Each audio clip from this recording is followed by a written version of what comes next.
हर खबर पर होगी आपकी पकड़। डाउनलोड कीजिए एबीपी लाइव ऐप। तो पूर्व राष्ट्रपति प्रणब मुखर्जी को आज अंतिम विदाई दी जाएगी। 5 दशकों तक भारतीय राजनीति में सक्रिय रहकर अपनी अमिट छाप छोड़ने वाले प्रणब दा का लंबी बीमारी के बाद कल शाम निधन हो गया था। आइए दिखाते हैं आपको प्रणब दा से कुछ जुड़ी खास यादें।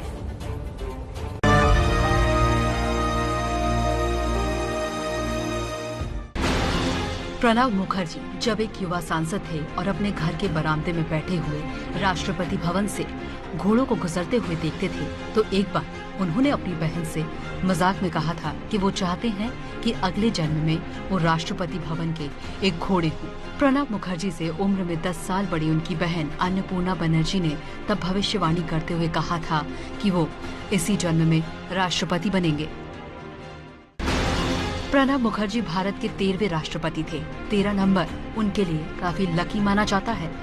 13 नंबर का कुछ है सिग्निफिकेंस मेरे फादर की लाइफ में, because 13 number is a lucky number for him. मेरा पेरेंट्स का जो मैरिज एनिवर्सरी 13 जुलाई है और उन्होंने राज्यसभा में first as an MP oath ली थी 13 जुलाई। फिर 13 नंबर तालकटोरा रोड में उनका 10 साल रहे वो, और एक हिसाब से उनकी पॉलिटिकल करियर की that was he reached his peak.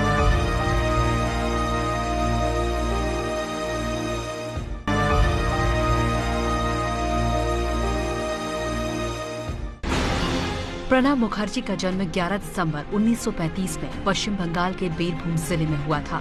उन्होंने शुरुआती पढ़ाई बीरभूम में की। बचपन में उनकी ख्वाहिश थी कि उनके स्कूल को जाने वाली सड़क बन जाए। मेरी सबसे बड़ा जो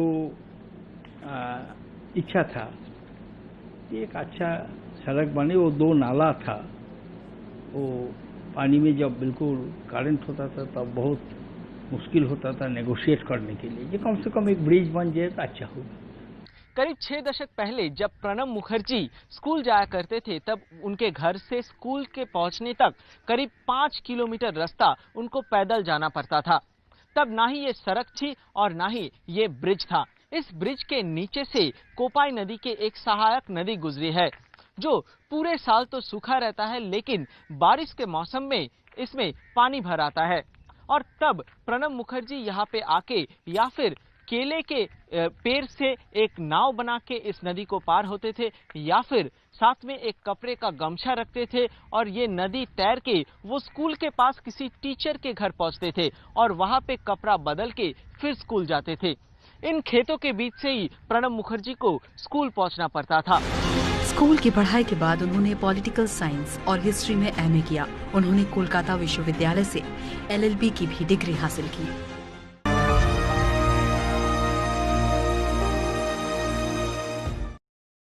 जब मैं एक नौजवान था और मैं फुल टाइम राजनीति में भी नहीं आया था, उस समय ये मेरे गाइड रहे, मुझे मार्गदर्शन देते रहे, सलाह देते रहे और उन्होंने मुझे प्रेरित किया। मुझे याद है 79 में मेरे से कई दफा बैठ के रात को चर्चा करते थे कि कमल तुम जाके चुनाव जरूर लड़ो।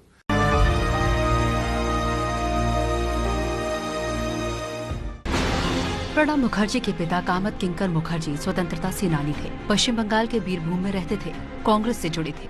अंग्रेजों ने उनके खिलाफ वारंट निकाला। कहा अगर गिरफ्तारी नहीं दी तो घर के सामान की कुर्की हो जाएगी। पुलिस विभाग में मुखर्जी के दोस्तों ने परिवार को बता दिया। सारा सामान हटा दिया गया। मवेशियों को पड़ोसियों के यहाँ बांध दिया गया। जब दारोगा कुर्की के लिए पहुँचा और कुछ नहीं मिला तो प्रणब दा से पूछा कि तुम्हारे घर में जो गाय थी वो कहाँ गई। प्रणब दा ने कहा कि मैंने खा ली। दारोगा बोला कि तुम तो ब्राह्मण हो, गाय कैसे खा सकते हो। तो प्रणब बोले कि घर में पैसों की दिक्कत थी तो गाय बेच दी और पैसे खा लिए। मेरा ये मतलब था। दारोगा भी मुस्कुरा दिया और वहाँ से चला गया। अपने राजनीतिक करियर की शुरुआत से पहले प्रणब मुखर्जी क्लर्क हुआ करते थे। वो डिप्टी अकाउंटेंट जनरल के ऑफिस में अपर डिवीजन क्लर्क थे।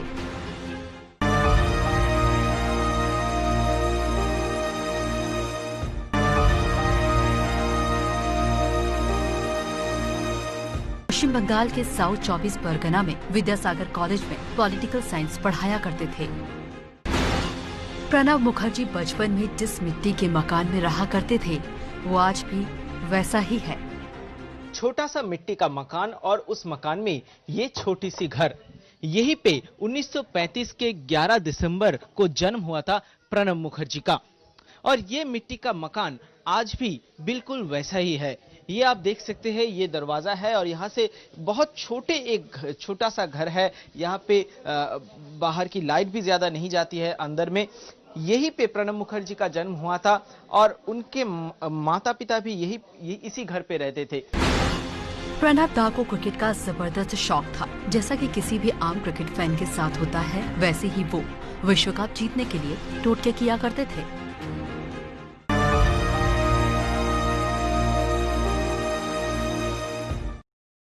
हम जैसे लोगों के वो मार्गदर्शक बुजुर्ग थे।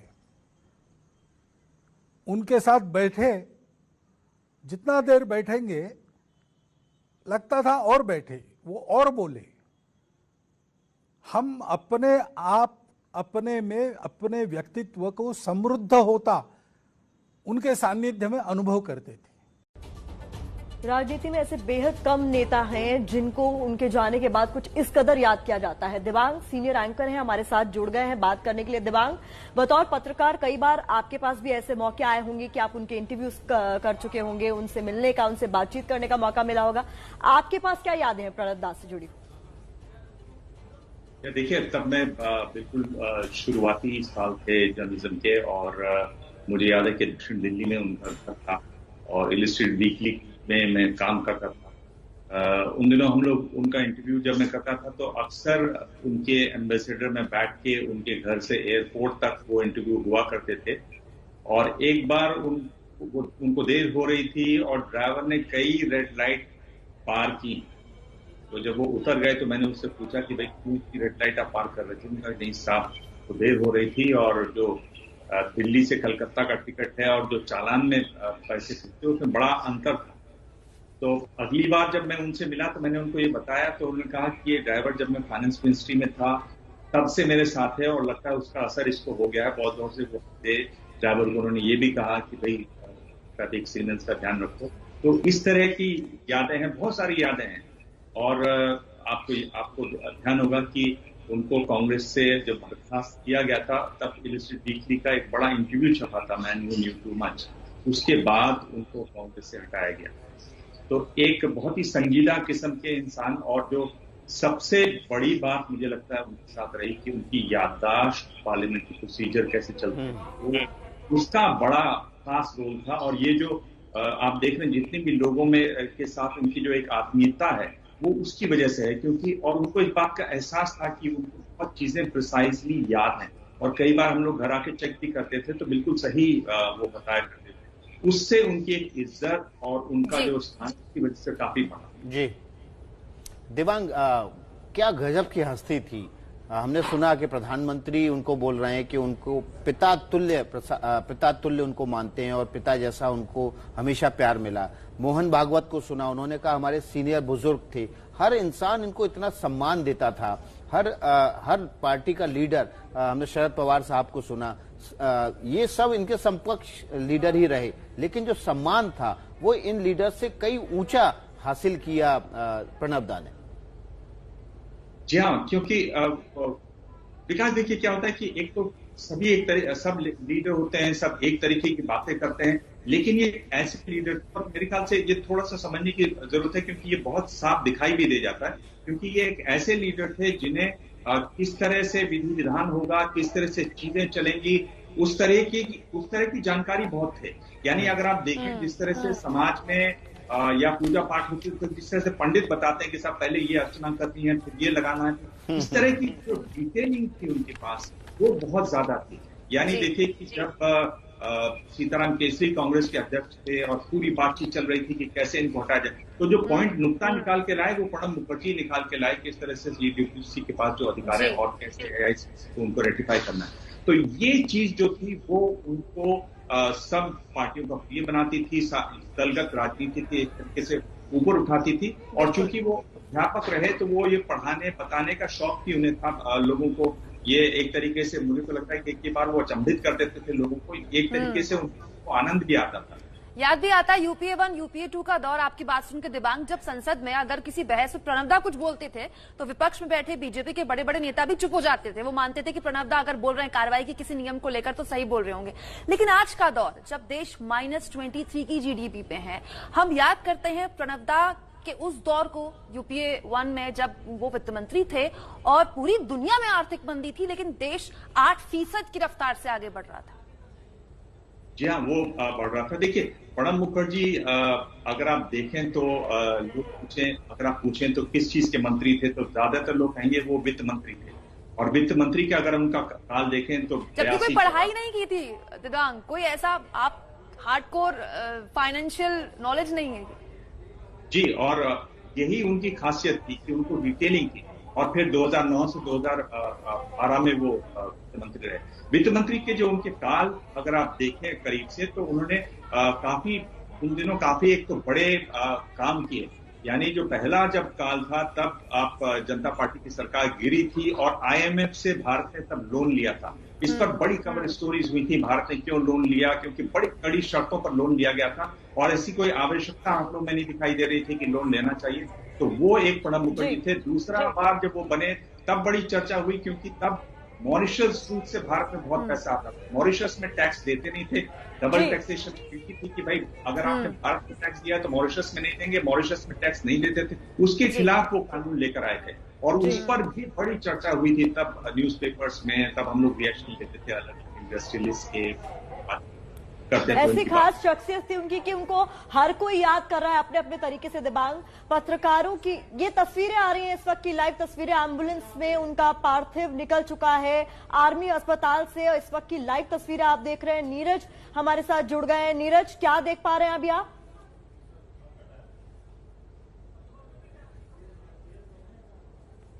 पार्थिव शरीर है जो आरआर हॉस्पिटल से उनके घर के लिए रवाना हुआ है और वहां पर अंतिम दर्शन के लिए 10 बजे 9:30 बजे से प्रणब मुखर्जी का पार्थिव शरीर को रखा जाएगा और उसके बाद कई वीआईपी वहां पर विजिट करेंगे। उसमें राष्ट्रपति, प्रधानमंत्री सहित विपक्ष के तमाम नेता शामिल होंगे। नीरज राजपूत हमारे साथ जुड़ गए। नीरज, क्या देख पा रहे हैं आप? जी,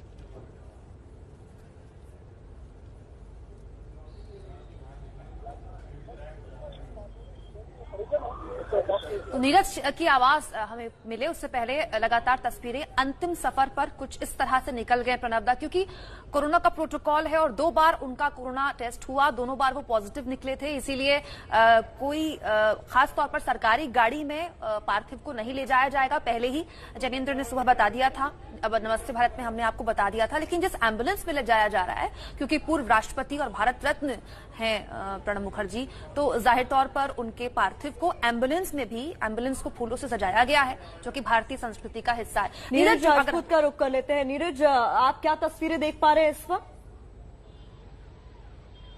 देखिए प्रतिमा, जो पार्थिव शरीर है पूर्व राष्ट्रपति प्रणब मुखर्जी का, वो R&R हॉस्पिटल से निकल चुका है। यहाँ से सीधे उनके जो उनका आधिकारिक निवास है 10 राजाजी मार्ग पर, वहां पर पहुंचेगा। मुश्किल से 10 या 15 मिनट लगेंगे यहाँ से पहुंचने में। ये आवाज जो गाड़ियों की आ रही है सायरन की, ये उन्हीं पार्थिव शरीर की है, क्योंकि वो पूरा प्रोटोकॉल के साथ गए हैं। यहाँ पर पुलिस की गाड़ियां, आर्मी की गाड़ियां उनके साथ गई हैं, क्योंकि पूर्व राष्ट्रपति हैं, सुप्रीम कमांडर भी हैं आर्म्ड फोर्सेस के, इसीलिए जो उनके साथ जो आर्मी की गाड़ी भी साथ में गई। और यहाँ से 10-15 मिनट में पहुंच जाएंगे 10 राजाजी मार्ग पर, जहां पर खुद प्रधानमंत्री नरेंद्र मोदी वहां पर पहुंचेंगे और साथ ही वीवीआईपी जितने भी होंगे डिग्नेटरीज। 9:15 बजे का टाइम बताया गया था, यानी कि 9:30 बजे से शुरुआत हो जाएगी, वहां पर श्रद्धांजलि दी जाएगी और उसके बाद 10:15 बजे के आसपास जो दूसरे डिग्नेटरीज होंगे वो देंगे और 11 बजे से जो है पब्लिक के लिए उनके अंतिम दर्शन के लिए उनका शरीर रखा जाएगा और उसके बाद फिर उनका अंतिम संस्कार के लिए ले जाया जाएगा। हम 10 राजाजी मार्ग चलते हैं, जो कि आधिकारिक निवास है पूर्व राष्ट्रपति प्रणब दा का। वहां पर हमारे राजनीतिक संपादक पंकज झा जुड़ चुके हैं। पंकज, पार्थिव शरीर प्रणब दा का निकल चुका है, कुछ ही देर में 10 राजाजी मार्ग पहुंच जाएगा। अभी आप 10 राजाजी मार्ग पर क्या तस्वीरें देख पा रहे हैं?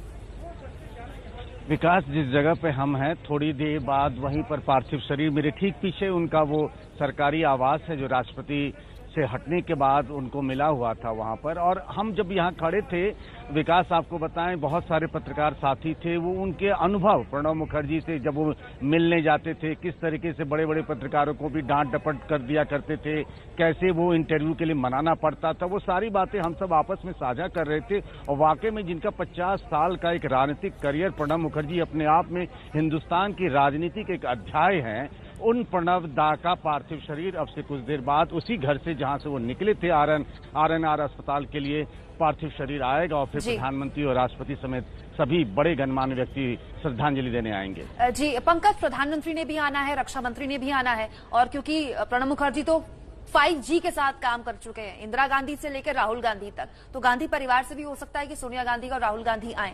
क्या क्या कार्यक्रम है, क्या उम्मीद करें, कब कब कौन कौन पहुंचेगा?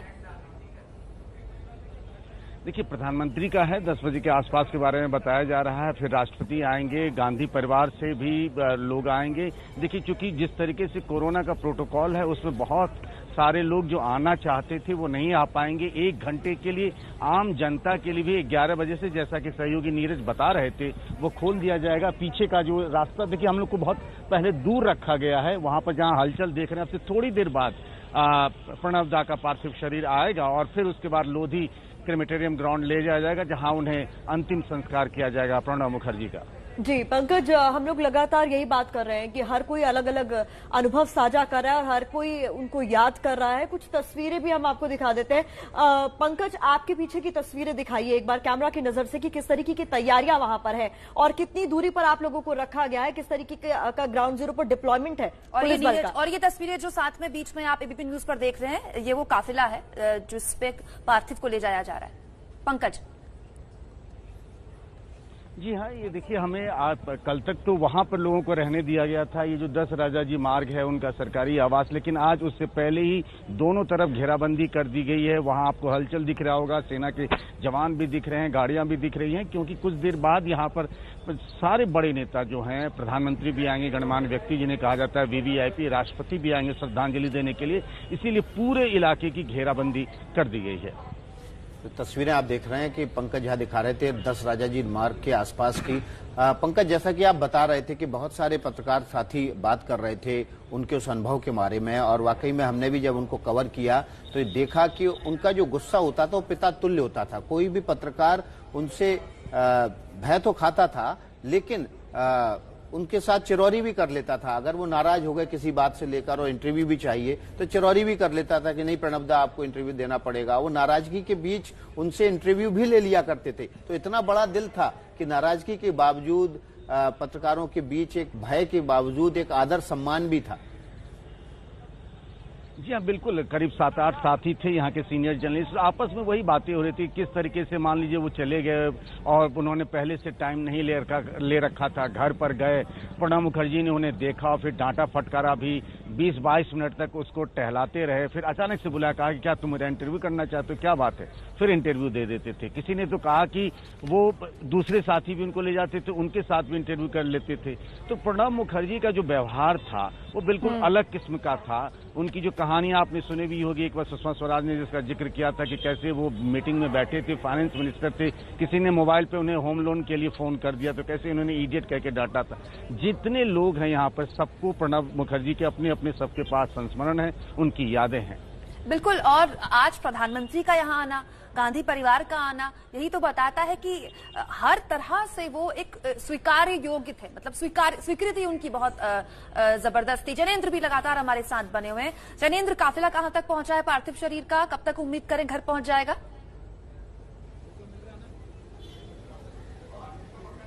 और देखिए, 5 मिनट पहले जैसा आप लोगों ने दर्शकों को दिखाई थी तस्वीरें आरआर हॉस्पिटल के बाहर की, मुश्किल से 10 से 12 मिनट का रास्ता है, तो हम उम्मीद करते हैं कि अगले 5 से 7 मिनट में प्रणब मुखर्जी का पार्थिव शरीर उनके सरकारी आवास 10 राजाजी मार्ग पर पहुंचेगा, जहां पर की जबरदस्त सुरक्षा व्यवस्था है। और हमने देखा कि तकरीबन आधे घंटे पहले जो है वो 10 राजाजी मार्ग के आसपास के पूरे इलाके को, पूरी सड़क को सैनिटाइज किया गया, जबरदस्त सुरक्षा है। और जैसे ही पार्थिव शरीर पहुंचेगा, कुछ देर के बाद अंतिम दर्शन का जो कार्यक्रम है वो शुरू होगा। 10 बजे प्रधानमंत्री को आना है, राष्ट्रपति उपराष्ट्रपति को भी आना है, और अन्य कई और वीआईपी लोग जो है वो आएंगे अंतिम दर्शन दर्शन करने के लिए, श्रद्धांजलि देने के लिए, और तकरीबन 11 बजे से जो है वो 1 घंटे के लिए आम लोगों के दर्शन के लिए जो है पार्थिव शरीर जो है वो आम लोगों के लिए भी दर्शन खुल जाएगा।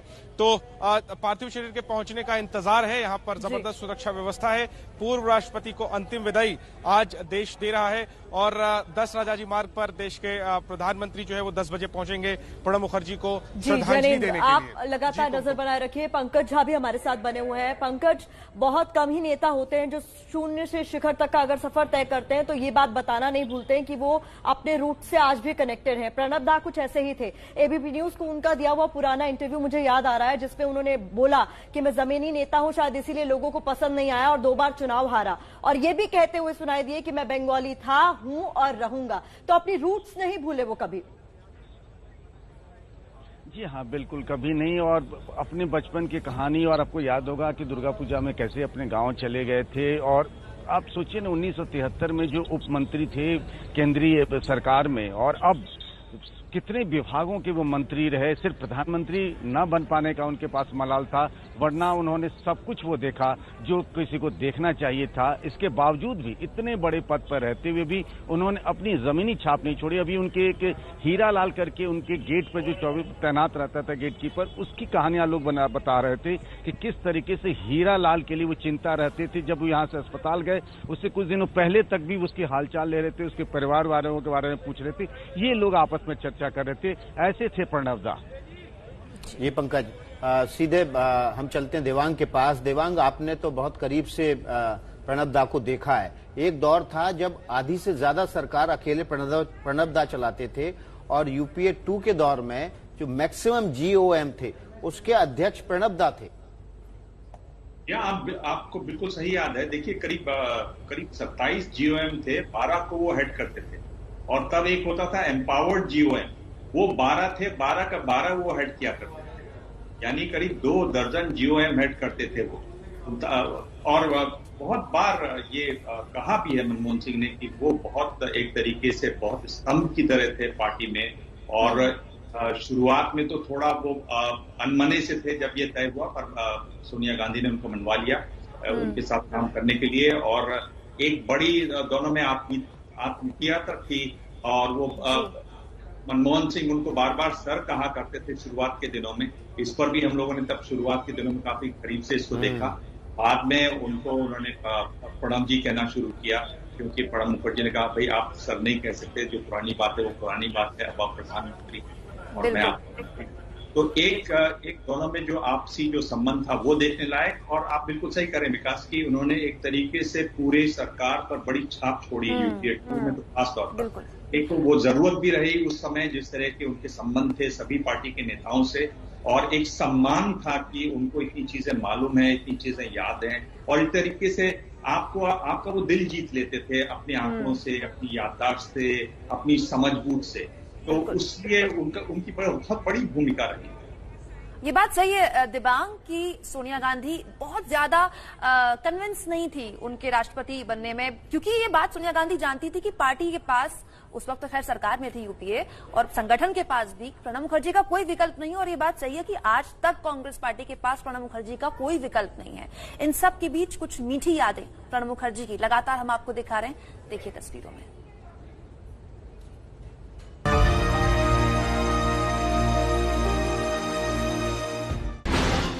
इंदिरा गांधी ने प्रणब मुखर्जी को पश्चिम बंगाल के मिदनापुर में एक उपचुनाव में देखा था, जहां वो कांग्रेस की विरोधी पार्टी बांग्ला कांग्रेस के उम्मीदवार वीके कृष्ण मेनन के चुनाव एजेंट थे। मुखर्जी के कुशल प्रबंधन के चलते मेनन ने वो चुनाव बड़े अंतर से जीत लिया, जबकि वो एक मलयाली थे। इंदिरा गांधी तब प्रणब मुखर्जी के राजनीतिक कौशल से बहुत प्रभावित हुई थी और वो उन्हें कांग्रेस में ले आए और उन्हें 1969 में राज्यसभा भेजा।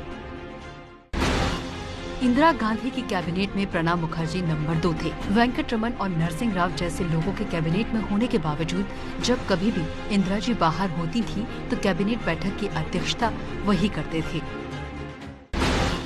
प्रणब मुखर्जी कभी काफी स्मोकिंग किया करते थे। वो अपना डुनहिल पाइप पीने के लिए काफी मशहूर थे। ये उनका ट्रेडमार्क बन गया था। इंदिरा गांधी उनके लिए कहा करती थी कि प्रणब मुखर्जी के मुंह से सिर्फ पाइप का धुआं निकल सकता है, मेरा या कांग्रेस का कोई राज नहीं। कई साल पहले उन्होंने इसे छोड़ दिया और दूसरों को भी स्मोकिंग न करने की सलाह दी।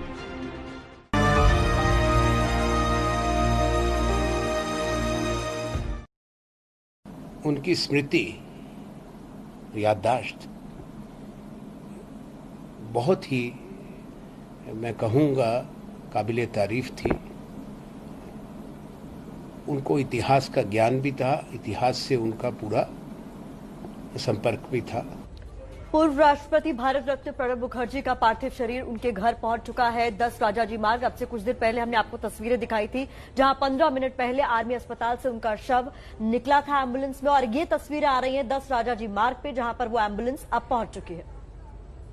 तस्वीरें आपको दिखा रहे हैं जहां पर पूर्व राष्ट्रपति प्रणब मुखर्जी का राष्ट्रपति पद से रिटायर होने के बाद सरकारी आवास था, वहां पर उनका पार्थिव शरीर पहुंच चुका है। एम्बुलेंस के जरिए ये पार्थिव शरीर पहुंचाया गया क्योंकि कोविड की वजह से जो प्रोटोकॉल है उसके तहत किसी दूसरे वाहन में पार्थिव शरीर को नहीं ले जाया जा सकता जी। और ये देखिए आप भीतर की 10 राजाजी मार्ग की भीतर की तस्वीरें देख रहे हैं जहां पर प्रणब मुखर्जी की तस्वीर को रखा गया है ताकि जो लोग उनको श्रद्धांजलि देने आए वे वहां पर अपनी पुष्पांजलि अर्पित कर सकें।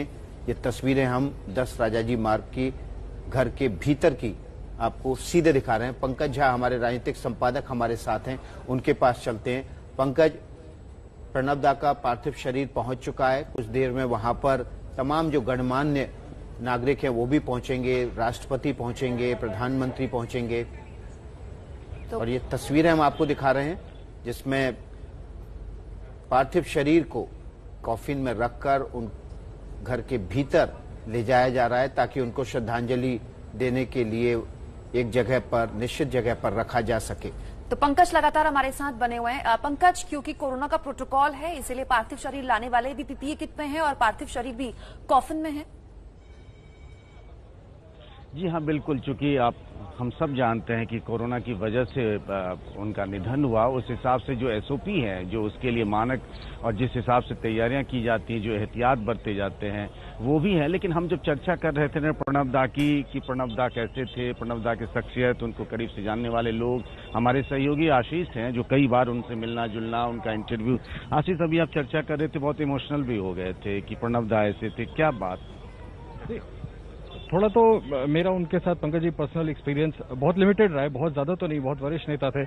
लेकिन मुझे याद है कि जैसा मैं आपको बता रहा था कि लोकसभा चुनाव के समय मैंने एक इंटरव्यू किया था, उसके लिए उन्होंने पर्सनली मुझे फोन किया और कहा कि बेटा आपका इंटरव्यू देखा, बहुत अच्छा लगा। मैं आपको एक पार्लियामेंट का किस्सा बताता हूँ। सर्वदलीय बैठक थी जिसमें बतौर नेता थे सदन के, लोकसभा के, पहुंचने में देर हो गए। प्रणब मुखर्जी हमेशा पंकज जी ये कोशिश करते थे कि जहां भी उनको जाना है वहां वो टाइम से पहुंचे। थोड़ी देर हो गई उनको पहुंचने में, सर्वदलीय बैठक खत्म हुई, उसके कुछ देर बाद हमने देखा कि एलओपी तब हुआ करती थी स्वर्गीय सुषमा स्वराज जी, वो बाहर निकली और बहुत मुस्कुराते हुए, बहुत तेज ठहाका मारते हुए निकली थी बाहर। इस वक्त की जो तस्वीरें हैं पहले अपने दर्शकों को वो दिखा देते हैं। उनके पार्थिव शरीर को कॉफिन में रखकर, और ये वुडन कॉफिन है जिसमें रखकर उनके घर पर ले जाया गया और अब उनको सैल्यूट किया जा रहा है। ये तस्वीरें आप देखिए, इस समय आप तस्वीरें देख रहे हैं। एयरफोर्स चीफ आरकेएस भदौरिया पहुंचे हुए हैं पूर्व राष्ट्रपति प्रणब दा के निवास पर। उन्होंने वहां पर पुष्पांजलि अर्पित की, तस्वीर रखी हुई है प्रणब दा की एक बड़ी सी, जहां पर तमाम वीवीआईपी पहुंचकर उनको पुष्पांजलि अर्पित कर रहे हैं। देखिए, क्योंकि जो राष्ट्रपति होते हैं वो संविधान के हिसाब से तीनों सेनाओं के प्रमुख होते हैं, भारत सरकार के प्रमुख होते हैं, इसलिए पूर्व राष्ट्रपति के निधन के बाद आपने देखा वायुसेना के प्रमुख वहां पर श्रद्धांजलि अर्पित कर बस निकले ही हैं। लगातार बिल्कुल कुछ मिनटों पहले की तस्वीरें हम आपको दिखा रहे हैं। पार्थिव शरीर कॉफिन के अंदर है और पीपीई किट पहने हुए जो अस्पताल के कर्मचारी हैं वो उनको आवास के अंदर इस तरह से पार्थिव शरीर को ले जा रहे हैं। और अंदर की तस्वीरें हम आपके लिए इसलिए लेकर आए ताकि आप समझें कि पार्थिव शरीर अलग रखा जाएगा, और क्योंकि कोरोना का प्रोटोकॉल है इसीलिए प्रणब दा की तस्वीर वहां पर लगाई गई है। जिसको भी श्रद्धांजलि देनी है वो इस तस्वीर के जरिए श्रद्धांजलि दे सकता है। पंकज लगातार हमारे साथ बने हुए हैं। पंकज, अभी अभी हमने वायुसेना प्रमुख को अंदर देखा श्रद्धांजलि देते हुए, वहां क्या हलचल देख पा रहे हैं आने जाने में? नेवी चीफ भी थे, नेवी चीफ ने भी श्रद्धांजलि दी पूर्व राष्ट्रपति को। जी हाँ, शुरुआत में जो रखा गया है कि जो सीनियर अफसर्स हैं, डिफेंस के हों, कैबिनेट सेक्रेटरी हों, ये वगैरह आएंगे वहां पर और प्रणब मुखर्जी को जो वहां पार्थिव शरीर राजाजी मार्ग उनके घर पर रखा, वहां श्रद्धांजलि देंगे। 9:50 का वक्त है जब रक्षा मंत्री राजनाथ सिंह होंगे और 10 बजे ठीक प्रधानमंत्री नरेंद्र मोदी जाएंगे वहां श्रद्धांजलि देने के लिए।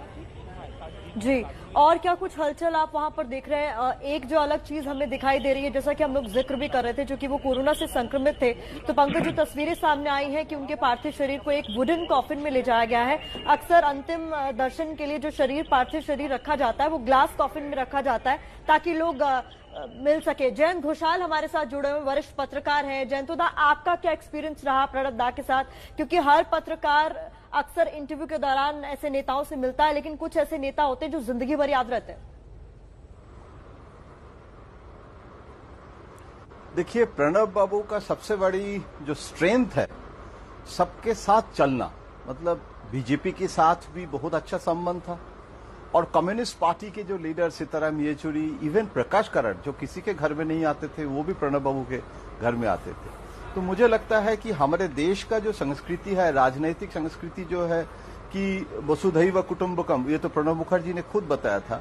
वो प्रणब बाबू ने, जब भी हम लोग जाते थे, हम तो प्रणब बाबू को 1985 से जब राजीव गांधी पार्टी से निकाल दिया था, उस समय हम कलकत्ता में थे और गांव-गांव में प्रणब बाबू के साथ जाते थे। तो प्रणब बाबू को हमारे जो सीनियर पीढ़ी, वो भी प्रणब बाबू के क्लोज थे। हम लोग भी जाते थे और थोड़ा बहुत हम लोगों को भी जानकारी। और उसके बाद जो जूनियर रिपोर्टर है, उनके साथ भी तो एक 4 डिकेड्स कितने लोगों के साथ। अरुण जेटली कॉमर्स मिनिस्टर बने हैं और वो प्रणब बाबू के घर में आए हैं सिर्फ WTO समझने के लिए, क्योंकि प्रणब बाबू नरसिम्हा राव के कॉमर्स मिनिस्टर डंकल प्रपोजल पहले शुरू किया था। और न्यू डील के समय सीताराम येचुरी, प्रकाश कराड़ आके न्यू डील के बारे में बातचीत कर रहे। तो मैंने देखा है कि प्रणब बाबू, कभी कभी कुछ लोग कहते हैं कि प्रणब बाबू थोड़ा बोरिंग है, ऐसे बोलते थे, क्योंकि वो बहुत थियोरिटिकल बातें करते हैं। दिल्ली के जो पार्टी शार्टी होता है उसमें नहीं जाते हैं, बहुत ज्यादा पढ़ते लिखते हैं। लेकिन प्रणब बाबू के बारे में किसी ने कहा था कि जैसे classical music, if you want to enjoy, तो आपको पहले एक होमवर्क का जरूरत होता है। तो प्रणब बाबू का भी कैरेक्टर ऐसे था कि प्रणब बाबू को जो कैरेक्टर है, बंगाली होने पर भी उन्हें बड़ा गर्व रहता था। ये ऐसा एक्सपीरियंस आपने भी किया होगा। बंगाली होने पर उन्हें हमेशा गर्व रहा और उन्होंने तमाम इंटरव्यूज में कहा कि कुछ भी हो, मैं बंगाली था, हूं और रहूंगा। देखिए, प्रणब बाबू को एक बार इंदिरा गांधी ने बताया कि प्रणब, तुम्हारा बंगाली एक्सेंट तो ठीक करो, क्योंकि तुम जो बातें करते हो उसमें बहुत ज्यादा बंगाली एक्सेंट लेके हम लोग भी बहुत मजाक करते थे और प्रणब बाबू का बहुत कार्टून भी होता था।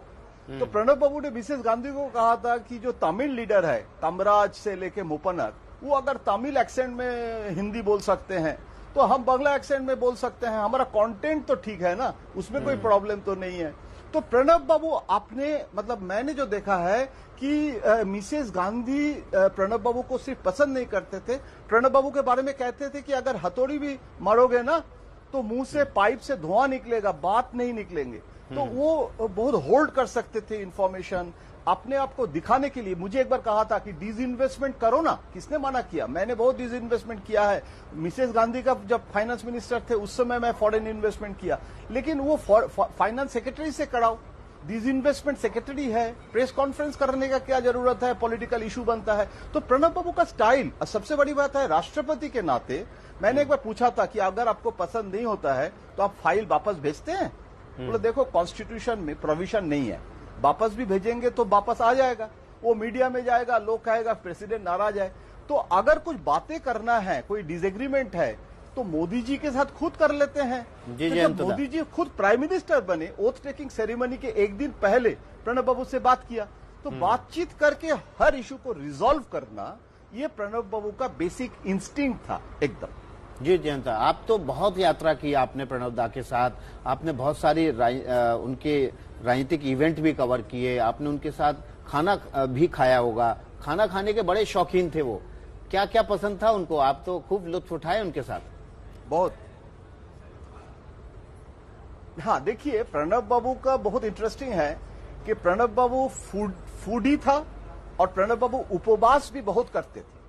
मतलब प्रणब बाबू शनिवार के दिन, हर शनिवार, सोमवार के दिन बहुत वो उपवास पसंद करते थे और मुझे कहते थे कि डिफरेंट टाइप का, हमारे शास्त्र में 3 टाइप का उपवास है। पानी पी सकते हैं, रस पी सकते हैं मतलब जूस, और आप निर्जल मतलब एकदम पानी भी नहीं लेंगे। तो प्रणब बाबू सुबह 2 घंटा चंडी पाठ करते थे, सबको पता है। आज सोनिया गांधी भी फोन नहीं करते थे उस समय कि 10:30 बजे तक प्रणब को फोन मत करो।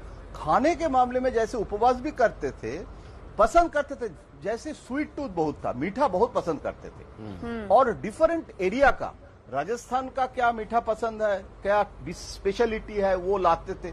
और जहां भी जाते थे, बंगाल का तो डिफरेंट सिर्फ हम लोग रसगुल्ला के बारे में चर्चा करते हैं, लेकिन बंगाल के गांव-गांव में अलग अलग किस्म का जो मिठाई होता है वो प्रणब बाबू बहुत पसंद करते थे जी। और दूसरे को भी वो खिलाते थे।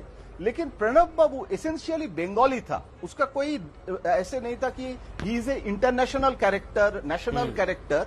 लेकिन आनंद बाजार पत्रिका सुबह अगर उसको नहीं मिलेगा, कलकत्ता में रहेंगे, दिल्ली में इवनिंग में मिलता था, और वो इतना डिजिटल आदमी नहीं था कि डिजिटल में पढ़ेंगे, तो वो एक्चुअली क्या है, वो एबीपी आनंद बाजार को हर समय, हर ट्रिप में भी आनंद बाजार को ले जाएगा। एक बार इसको जयंत, मैंने सुना है कि उन्होंने एक बार आपसे कहा था कि बंगाल में हमेशा 2 मुख्यमंत्री होते हैं, एक इलेक्टेड और दूसरा आनंद बाजार पत्रिका के ओनर।